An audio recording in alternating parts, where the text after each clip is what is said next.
Buenos días, buenas tardes o buenas noches. Nosotros los integrantes del equipo número 1, Ramiro Amezcua Baena, Alejandro Hernández Díaz, Mónica Hernández Moreno, Araceli Martínez Durán, Alejandro Solís Moreno y su servidor Raúl Barba Cruz, del grupo 9226 del módulo Métodos de Evaluación en las Neurociencias del Comportamiento, presentamos amnesia retrógrada.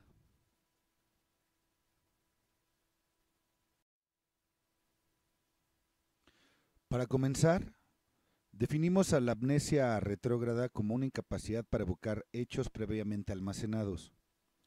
Muchas veces el defecto de la memoria es parcial y se encuentra más en una dificultad que en una imposibilidad para la evocación.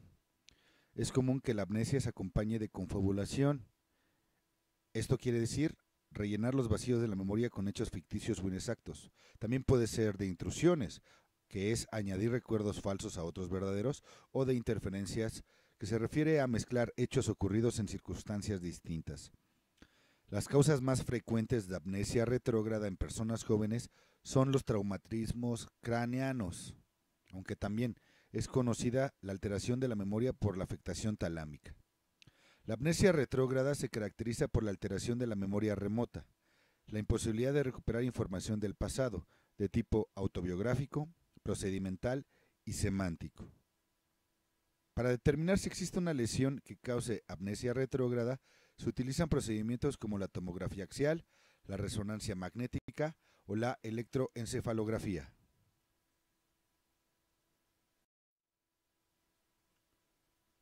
Muy bien, vamos a presentar nuestro caso clínico. Rehabilitación neuropsicológica en un caso de amnesia retrógrada aislada.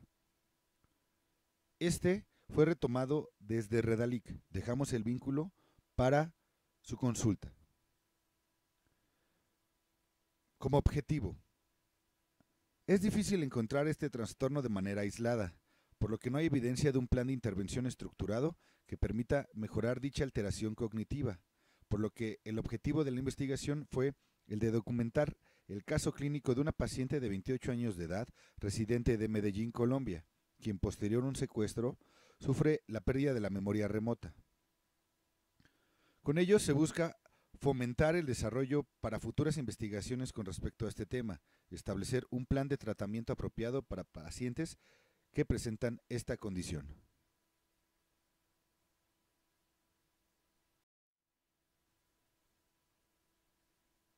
¿Cuál es la patología que se analiza en el artículo? Descripción de la patología. La amnesia como la incapacidad para tener recuerdos o pérdida de ellos por debilidad de la memoria. La persona que sufre el trastorno no es capaz de almacenar recuerdos ni recuperarlos, ya sea por motivos orgánicos o funcionales. Una incapacidad del paciente a recordar situaciones, experiencias o sucesos ocurridos como agentes etimológicos previos al evento traumático que originó la lesión cerebral. Primero, será necesario explicar la amnesia disasociativa o estado de fuga. Aparece por un trauma psicológico y suele ser temporal, siendo sus principales causas el envejecimiento, la epilepsia sin tratamiento, el Alzheimer, el déficit vitamínico, la malnutrición, enfermedades hipo o hipertiroidismo, abuso de esteroides, experiencias traumáticas psicológicas.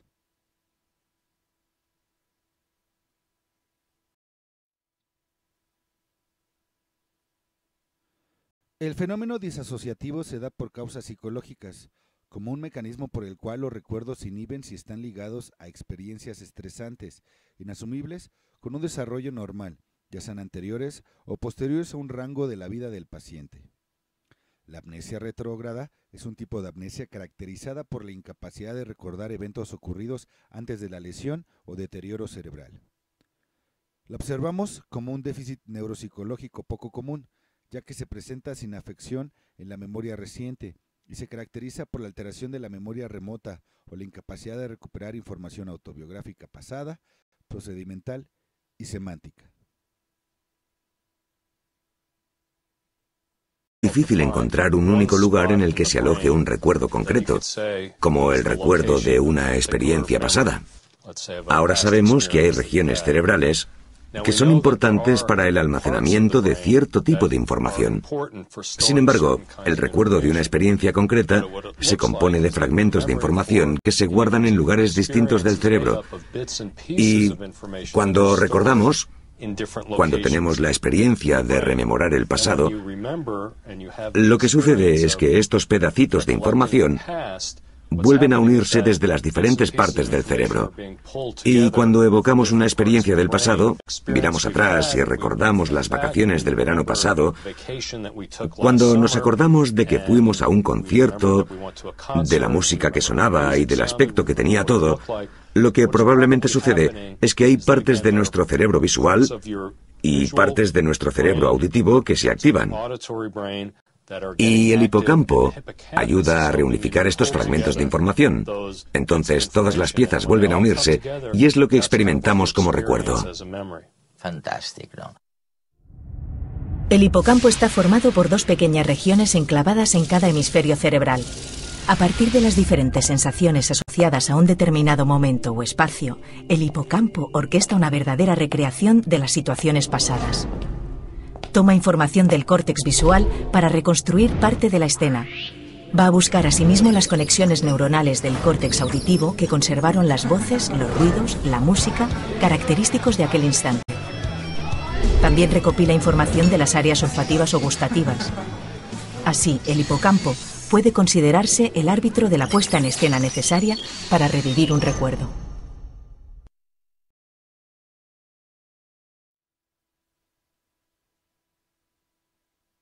Bases neuroanatómicas.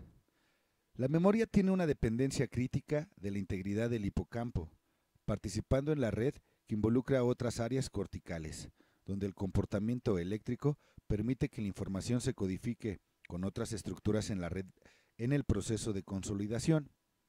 La función principal del hipocampo consiste en almacenar recuerdos. Construye y almacena mapas alocéntricos del mundo externo y de los estímulos sensoriales que recibe. Así que los sujetos que presentan problemas de recuperación de la información sufren lesiones en el lado frontal izquierdo que impide recordar hechos. También el diencéfalo juega un papel importante en las zonas aledañas a la memoria, aunque no se entiende bien, parece estar implicada en la memoria episódica.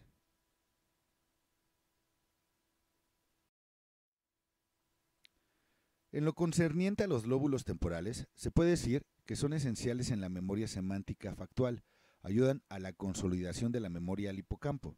El daño en esta región resulta en problemas de organización y categorización verbal, perturbación en la comprensión del lenguaje y deterioro de la memoria a largo plazo, extendiéndose a funciones de la comprensión para nombrar objetos, memoria verbal y funciones del lenguaje. Puede ocurrir sin daño anatómico en el cerebro, que carece de una base neurobiológica observable. Se refirió a como amnesia psicógena o fuga psicógena, que a menudo se produce debido a una situación traumática que los individuos desean evitar consciente o inconscientemente.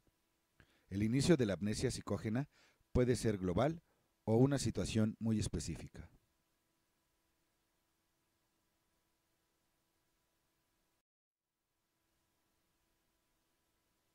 La potenciación a largo plazo es el proceso por el cual hay una transmisión de la señal entre las neuronas después de la activación de una neurona, que ha sido conocido por desempeñar un papel importante en el hipocampo en el aprendizaje y la memoria.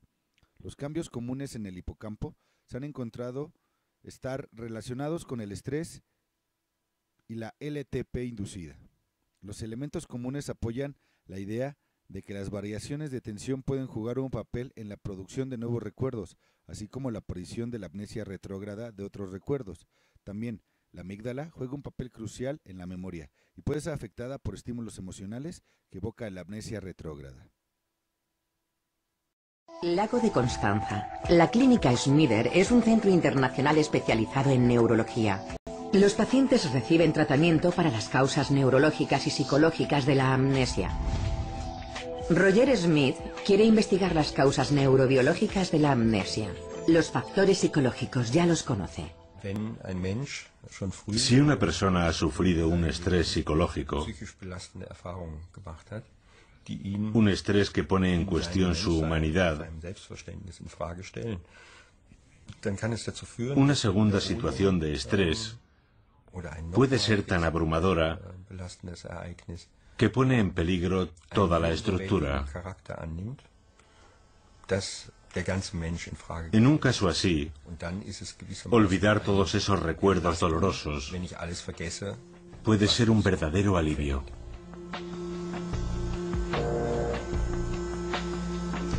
Amnesia psicógena. Roger Smith está estudiando también los procesos neurobiológicos. ¿Qué sucede cuando el cerebro pulsa la tecla de borrado? Durante una tomografía por resonancia magnética, Sabine Lindner presencia imágenes con una alta carga emocional. La reacción de una persona sana es insignificante en esta prueba. Los resultados de Sabine Lindner son diferentes. La amígdala, el filtro emocional, está hiperactiva. Las imágenes provocan reacciones de miedo intenso.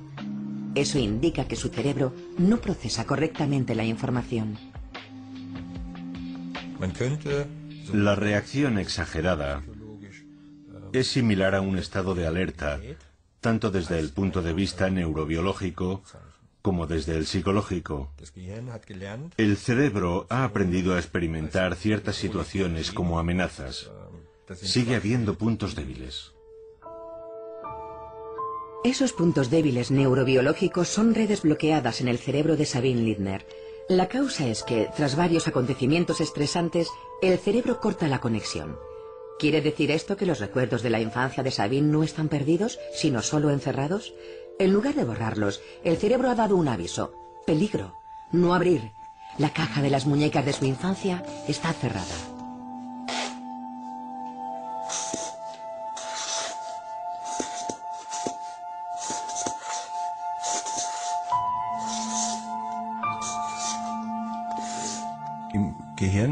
La opinión actual es que la amnesia es un problema de acceso. Algunas regiones y redes del cerebro dejan de funcionar correctamente.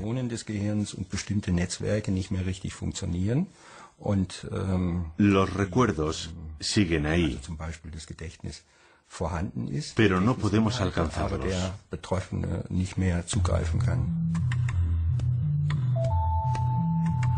Si comparamos el cerebro con un ordenador, podemos decir que los ficheros están en el disco duro, pero no conseguimos acceder a ellos. Si queremos controlar el olvido, debemos bloquear la conexión con el disco duro, es decir, con la memoria a largo plazo. La conexión depende del hipocampo, que se ocupa del almacenamiento a largo plazo y la recuperación de recuerdos del disco duro de la vida.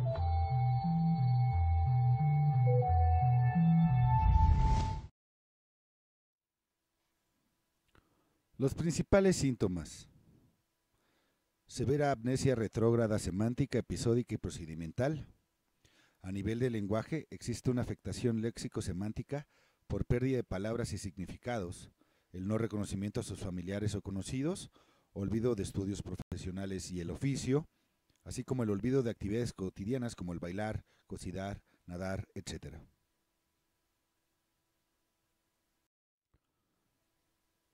Y bien, ¿cuáles fueron las pruebas neuropsicológicas utilizadas?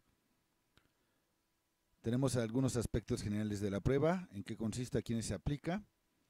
Y estas son tomografía por emisión de positrones, el electroencefalograma, la resonancia magnética nuclear y la tomografía axial computarizada. Las primeras tres técnicas se utilizan en un paciente que sufre de amnesia retrógrada. Y la paciente de la cual se habla en esta investigación solo se realizó la tomografía axial computarizada.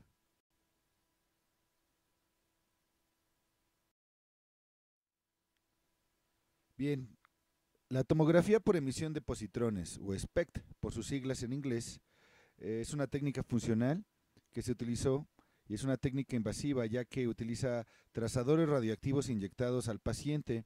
Se utiliza un aparato llamado escáner en forma de un tubo y este detecta la emisión de rayos gamma. Estos rayos son liberados por la sustancia que es inyectada en el paciente. Una de las principales desventajas de esta técnica es la sustancia radioactiva que se inyecta. ¿En qué casos se utiliza?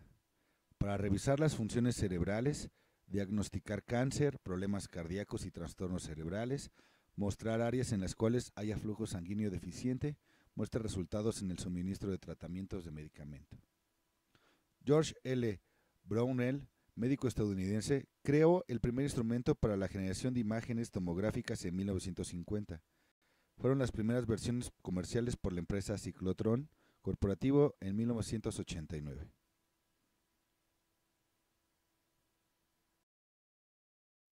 El electroencefalograma. Es una prueba no invasiva que permite estudiar la actividad eléctrica cerebral, concretamente la de la actividad de la corteza cerebral. Los instrumentos para realizar la prueba son electrodos que se colocan en el cuero cabelludo, de acuerdo al sistema estándar internacional de 10-20. Estos están conectados a un electroencefalógrafo, el cual recibe las señales eléctricas y las amplifica en una pantalla. ¿En qué casos se utiliza? En la evaluación de encefalopatías, lesiones focales cerebrales, en el estudio de la maduración cerebral en niños, en el diagnóstico y seguimiento de pacientes con epilepsia. Esta prueba fue utilizada por primera vez por Hans Berger, neurólogo alemán, en el año de 1929.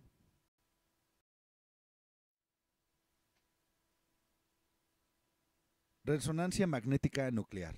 Es una prueba diagnóstica de neuroimagen que en algunos casos es invasiva, ya que utiliza un líquido que es aplicado vía intravenosa, que sirve de contraste llamado gadolinio, menos agresivo que el yodio, con la cual se obtienen imágenes internas del cuerpo muy detalladas en 2 o 3 dimensiones, desde cualquier perspectiva.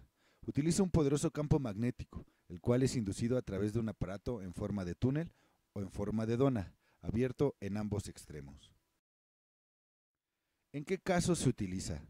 Para detectar tumores, abscesos, sangrados, infartos o lesiones nerviosas, diagnosticar patologías, enfermedades degenerativas cerebrales. También se utiliza para ver cómo funciona un cerebro normal y uno enfermo. En 1936, Linus Pauling y Charles Corley, al realizar investigaciones en la estructura de la hemoglobina, descubrieron que su estructura tiene propiedades magnéticas y varía dependiendo del oxígeno contenido. Este fue el principio sobre el cual científicos durante 40 años trabajaron para desarrollar esta prueba diagnóstica.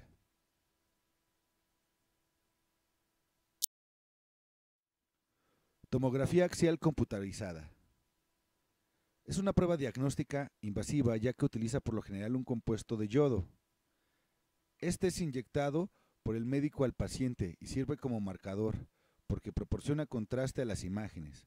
El aparato que se utiliza para realizar la prueba es un tomógrafo o escáner, el cual emite rayos X y que permiten obtener imágenes radiológicas del interior del organismo en forma de cortes transversales y, en caso de ser necesario, en forma de imágenes tridimensionales. ¿En qué caso se utiliza? Cuando el paciente ha sufrido un traumatismo, se utiliza para detectar lesiones internas, hemorragias, fracturas, para diagnosticar tumores y observar su posible extensión, estudiar patologías de la médula espinal o columna vertebral, diagnosticar infecciones y para guiar intervenciones quirúrgicas de precisión como son las biopsias y el drenaje de accesos. Esta técnica fue utilizada por primera vez por Godfrey Netball Hounsfield, ingeniero electrónico inglés, en el año de 1972.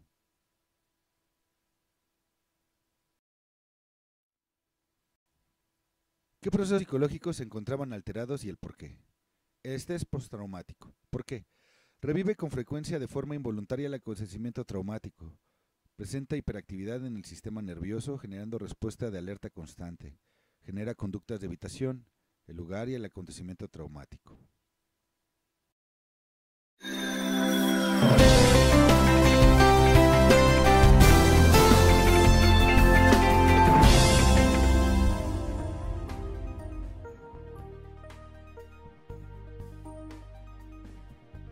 El trastorno de estrés postraumático es una patología que se da aproximadamente en el 8% de la población general y suele ser más frecuente en mujeres. Sobreviene cuando el paciente ha padecido una situación muy estresante, por ejemplo, catástrofes, violaciones, etc. La sintomatología que acompaña al trastorno de estrés postraumático suele asociarse a una reminiscencia del pasado, con reconocimiento de los episodios sucedidos y con una sensación de mucha tensión e hiperexcitación difícil de controlar. Incluso se reviven los episodios durante el sueño. La sintomatología además se asocia a trastornos afectivos como depresión, ansiedad, angustia, trastornos de concentración, trastornos de memoria, etc. El tratamiento tiene dos partes. Se asocia a tratamiento psicofarmacológico con tratamiento psicoterapéutico. Desde el punto de vista psicofarmacológico, lo más utilizado son los antidepresivos tricíclicos, fundamentalmente la imipramina y la clomipramina, y también los llamados inhibidores selectivos de la recaptación de serotonina. También se pueden utilizar hipnóticos y sedantes para tratar de restituir un sueño adecuado, y a veces también se utilizan inhibidores de la monoaminoxidasa, o antipsicóticos, o incluso anticonvulsivantes o estabilizadores del estado de ánimo. Desde el punto de vista psicoterapéutico, utilizamos psicoterapia conductista, psicoterapia cognitiva, y también se utiliza el psicoanálisis, tratando de que la persona ayudemos a reeducar y que la persona pueda soportar de una manera más eficaz, más adecuada, el suceso llevado a cabo o sufrido anteriormente.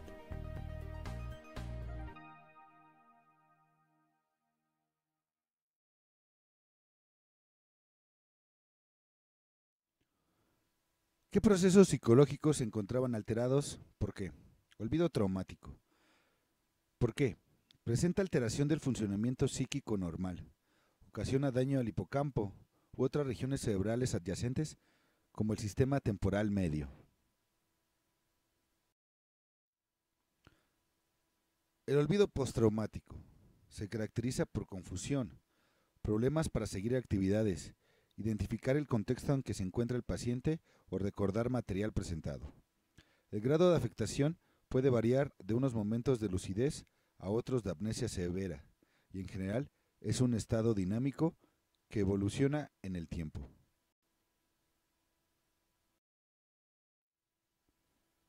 Amnesia retrógrada semántica. Dificultad para recordar información registrada en la memoria anterior al comienzo de la alteración.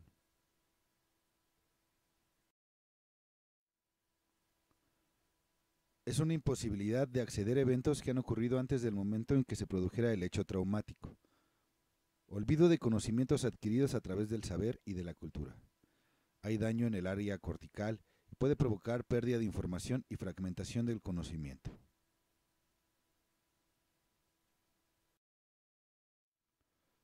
Puede producirse en tres áreas cerebrales: el hipocampo y áreas colindantes de los lóbulos temporales medios, en los ganglios basales que producen acetilcolina, que ayuda al cerebro a almacenar información, o en el diencéfalo situado en la zona profunda del cerebro. La gravedad se mide por la cantidad de pérdida que puede perder incluso varios años de memoria en la vida de la persona. Suele mejorar con el tiempo, recuperándose progresivamente los recuerdos, aunque son comunes las lagunas en la memoria que dependerán de la gravedad de la lesión. Importante como nuestra memoria de corto plazo es la memoria de largo plazo que nos define y proporciona nuestra identidad. ¿Podrás soportar esto? Sí. Creo que es suficiente. ¿Está bien? Sí. La amnesia es un clásico del drama moderno. Pero perder la memoria a largo plazo y la identidad sucede ocasionalmente. Es un pequeño consuelo para Patsy Cannon. ¿Por qué me miras así? ¿Cómo te llamas? ¿Qué quieres decir con cómo me llamo? ¿Quién eres? ¿Dónde estoy? En un instante la memoria de Patsy Cannon se borró. Perdió su memoria a largo plazo, su historia, su identidad. El accidente sucedió hace 12 años. El cinturón de seguridad de Patsy se soltó durante el accidente y su cabeza golpeó contra 5 lugares dentro del auto. Cuando despertó en el hospital varias horas después, Patsy sufría amnesia severa. Su cerebro estaba dañado. El cerebro no está diseñado para colisiones de autos a gran velocidad, bicicletas, etc. Está diseñado para protegernos de golpes bruscos. El cráneo, alrededor de la cabeza, permite básicamente resistir un impacto rápido. La mayoría de los autos no se impactan de frente en el centro de un muro. Cuando un auto golpea a otro auto, comienza a girar y luego a rotar. El cerebro, dentro de sus membranas, tiene la consistencia de una gelatina medio cuajada, así que comienza a deformarse, girar y moverse. Los giros dañan la membrana donde se encuentra el centro de la memoria. Algunas de las estructuras de las células se estiran como ligas de caucho, lastimando y matando a las células. Las conexiones entre las neuronas se interrumpen. La lesión del cerebro de Patsy, de hecho, cortó la unión al disco duro de la memoria. Lo que sucede comúnmente con estas lesiones es que uno pierde el conocimiento. Por eso un boxeador trata de golpearnos aquí y afectar el mesencéfalo y el vigor cerebral, para noquearnos. De hecho, es muy difícil noquear a alguien golpeándolo en la parte superior de la cabeza. Patsy regresó a un mundo extraño en casa. Podía caminar y hablar, pero las palabras no tenían significado. Nada de su casa tenía sentido. Nadie pensó en el hecho de que yo no sabía nada. Nada. Tender una cama, limpiar la casa, lavar, cómo cocinar, cómo conducir. Patsy, una madre soltera, ni siquiera reconocía a su hija Leah, de 9 años. Leah tuvo que enseñarle a Patsy cómo ser mamá. Ahora abuela, Patsy finalmente reaprendió mucha de la información que perdió cuando se lastimó el cerebro. Pero la familia y los amigos notaron que en muchas formas Patsy era una persona diferente. No siempre es malo. He visto miembros de la familia. Tuve un paciente que no se llevaba bien con su esposa. A ella le agradó mucho más después de que él se lastimó la cabeza. Patsy dejó ir su pasado olvidado. Está agradecida de poder aprender y formar nuevas memorias a largo plazo. Memorias que incluyen a su nieto. En muchas formas, la capacidad para adherirse a nueva información es más importante que la información antigua. Porque si uno se adapta al conocimiento que cambia cada 6 u 8 años, ¿cómo progresará en el trabajo? ¿Cómo se adaptará a la tecnología que está surgiendo? Patsy tiene éxito en su vida porque es capaz de adaptarse y se adhiere a sus nuevos recuerdos muy bien. Amnesia retrógrada episódica. Importa que en nuestra vida, ya sea de nuestra historia personal, familiar o del ámbito social. Afecta los recuerdos personales contextuales y en ocasiones el paciente tiene incapacidad para aprender información nueva. Los recuerdos adquiridos antes de la lesión quedarían relativamente preservados, aunque no es posible descartar la coexistencia de una amnesia retrógrada para los hechos sucedidos desde minutos hasta años antes de la lesión.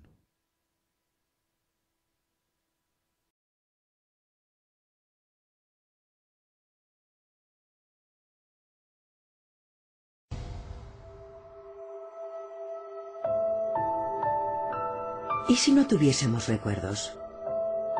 Los recuerdos autobiográficos no son solo ideas almacenadas, sino que están asociados con emociones.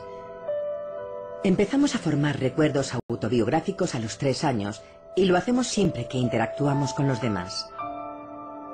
Así se forma nuestra personalidad.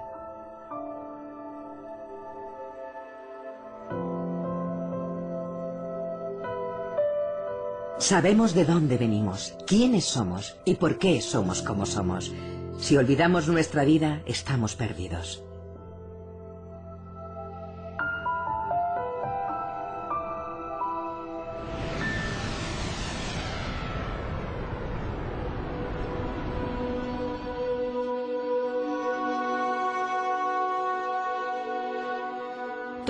Todo lo que sucedió antes del 96 ha desaparecido.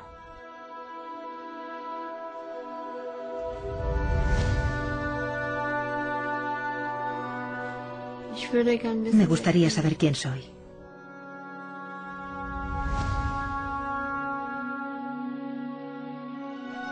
Sabine Lindner se despertó una mañana y lo había olvidado todo. Ahora mira sus fotos con la esperanza de recuperar algún recuerdo de su pasado.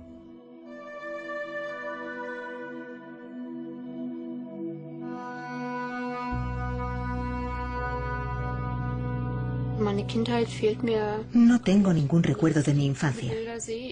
Cuando veo estas fotos, puedo usar la imaginación para contarme una historia, pero no tengo recuerdos reales. Sabine Lindner puede hacer de todo. Sabe montar en bicicleta, sabe matemáticas y sabe cuándo nació. Solo sus recuerdos autobiográficos han desaparecido.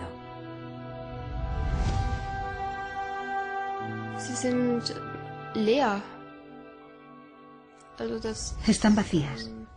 No están relacionadas con emociones. No siento nada.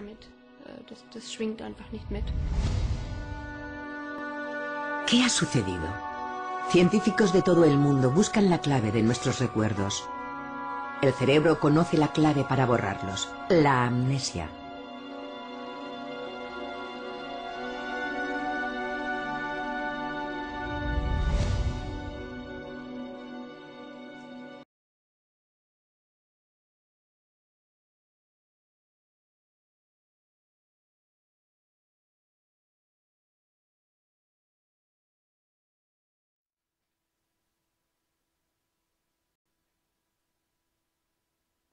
Amnesia retrógrada procedimental.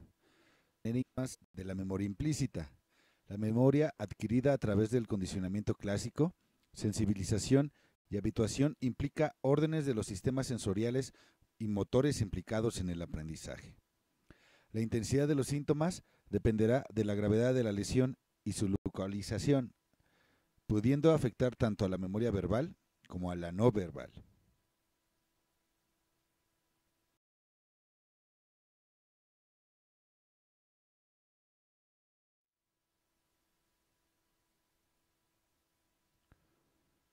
Los recuerdos suelen perderse en orden inverso al de su adquisición, desapareciendo primero los más cercanos y finalmente los más lejanos. Afecta la pérdida de las palabras y de los significados. Interfiere en la comprensión, organización y uso de las palabras. Los campos semánticos y léxicos. Los campos semánticos. Los campos semánticos son conjuntos de palabras cuyo significado tiene algo en común, de ahí que se le llame campo, aunque cada palabra tenga su propio significado. Un ejemplo de un campo semántico podría ser la palabra dormitorio. De estas se derivan varias, la cual puede ser armario, estante, percha, cama, colchón, almohada, sábana, mesilla de noche, lámpara, despertador, etc. Ahora, los campos léxicos. Un campo léxico es un conjunto de palabras de diferente clase gramatical que están relacionadas con un mismo tema. Un ejemplo de un campo léxico podría ser la palabra clase. De esta derivamos la palabra leer, alumno, banca, luminoso, inteligente, aprender, maestro, salón, etc.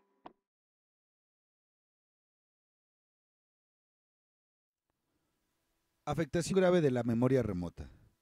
La información más antigua, la memoria remota, se conserva más que la más moderna, memoria reciente.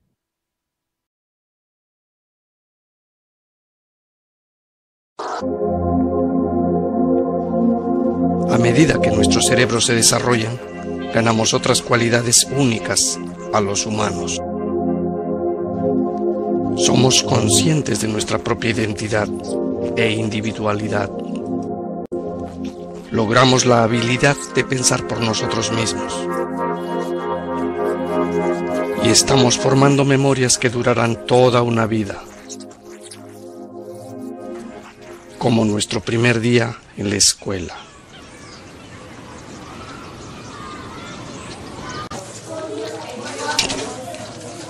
Podemos recordar lo que estaba sucediendo alrededor nuestro, pero la acción real está ocurriendo en el interior. El cerebro es una masa de 100.000 millones de células nerviosas. Combinadas, ellas generan suficiente electricidad para mantener una bombilla alumbrando todo un día. Las células se comunican empleando impulsos eléctricos. Cada impulso es un diminuto fragmento de pensamiento o memoria. Cuando oímos una nueva palabra, nuestros oídos convierten el sonido en impulsos eléctricos en nuestros cerebros.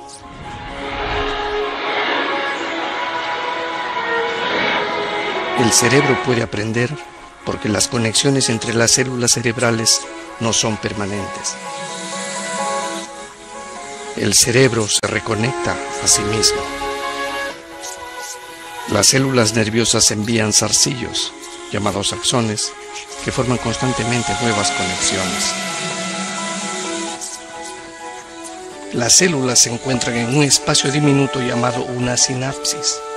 Sustancias químicas salvan el espacio para permitir que el impulso continúe la cadena. Las conexiones nuevas forman un patrón, una nueva memoria.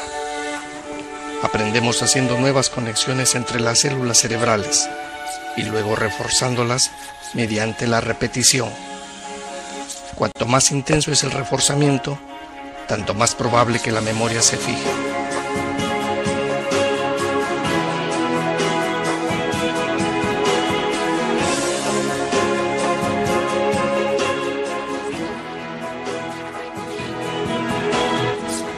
Cuando alguien nos pide recordar esa memoria, el mismo patrón de axones se activa y la memoria vuelve a la vida.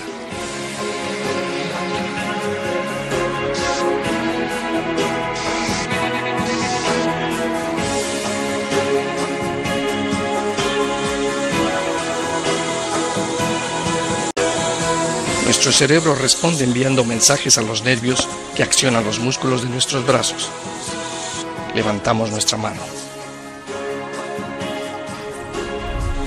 En la niñez, nuestros cerebros tienen preferencia por aprender y ellos están creciendo rápido.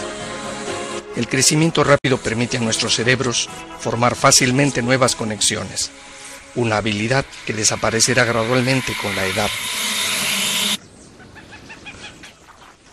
Y mientras nuestros cerebros se mantienen aprendiendo, nuestros cuerpos hacen lo mismo. Funcionalidad parcialmente dependiente. El paciente deja de moverse y de tomar sus propias decisiones. Requiere de mayor atención y cuidados, afectando su estado físico, la cognición, el ánimo, la motivación y las expectativas personales. ¿Qué procesos se encontraban conservados y por qué? No se reportó amnesia anterógrada, que es la dificultad severa para aprender y recordar nueva información. La paciente podía aprender nuevamente lo olvidado y, de hecho, luego de que regresó a casa comenzó a aprender nuevamente lo que había olvidado. No perdió orientación, siempre atenta en cuanto al espacio, lugar y tiempo. Estuvo alerta, tuvo memoria reciente preservada, la integridad de los procesos nóxicos práxicos, registro lectográfico, atencionales y ejecutivos. La amnesia anterógrada es una pérdida de la memoria causada principalmente por una lesión cerebral o el abuso de algunas sustancias. Se caracteriza porque se mantiene la memoria de lo sucedido antes del evento desencadenante, a partir del cual el almacenamiento de nuevos recuerdos se ve reducido. Una de las principales consecuencias de esta condición es que las relaciones sociales se ven afectadas, llevando a que algunas se pierdan completamente y las restantes se debiliten. Al no contar con un apoyo emocional adecuado, el paciente es más propenso a sufrir algunos trastornos psicológicos. También se caracteriza porque a pesar de que se pierde la memoria declarativa, la memoria procedimental se mantiene. ¿En qué consistía el método de rehabilitación? Primero, integrar estrategias de rehabilitación que ayuden a recuperar el trastorno, ofreciendo mejor la calidad de vida neuropsicológica, un plan de rehabilitación enfocado en la recuperación de la memoria semántica, la rehabilitación en el desempeño funcional. Las lleva a cabo un psicólogo especialista en rehabilitación neuropsicológica. Se realizaron 20 sesiones de 40 minutos, una vez por semana, durante 5 meses. El terapeuta se centró en la recuperación de la semántica básica, a través de la reconstrucción de redes de significado y sus asociaciones con el almacén lexical. Se utilizaron ejercicios de relaciones semánticas, categorización, denominación, seguimiento de instrucciones, emparejamiento, imagen-palabra, definiciones de palabras y asociación de información según su significado y contexto a través de cadenas y parejas de palabras. Adicionalmente, la paciente estudiada en su casa temas básicos sobre cultura general, con el fin de ir reaprendiendo progresivamente la información perdida. Al no tener afectada la memoria reciente, la paciente logró aprender nuevamente diversos datos sin dificultad. ¿Qué proceso psicológico se buscaba rehabilitar? El nivel cognitivo y funcional, incrementar significativamente las habilidades amnésicas y neurolingüísticas en la comprensión de su entorno, apoyándose en la psicoterapia cognitiva, neurología y psiquiatría, se le pide reconstruir su vida a partir de los relatos de su familia y sus amigos, la revisión de fotos, cartas y otros objetos personales del pasado. Para la recuperación de la memoria procedimental remota, se realiza la remisión a terapia ocupacional. ¿Qué resultados obtuvo del tratamiento? 12 meses después del secuestro, la paciente finaliza la rehabilitación neurológica con buen progreso en la recuperación de la memoria semántica. 13 meses después del evento traumático, evidenció una mejoría significativa en los procesos neurolingüísticos de tipo léxico, semántico y en la memoria semántica. Hubo preservación de las demás funciones cognitivas. En cuanto a la memoria episódica, durante el mes 12 posterior al secuestro, la paciente presentó una recuperación parcial, súbita y espontánea de la memoria episódica remota. Recordó diferentes eventos autobiográficos, principalmente de su niñez y adolescencia. Resultados del tratamiento. La memoria procedimental se recuperó paulatinamente y la paciente reaprendió patrones motores como practicar su autocuidado. A nivel funcional, al terminar la rehabilitación, fue independiente para las actividades instrumentales de la vida cotidiana. Mejoró su vida social, familiar y personal. Hubo un impacto en su calidad de vida. Esta es las referencias bibliográficas donde obtuvimos nosotros toda la información.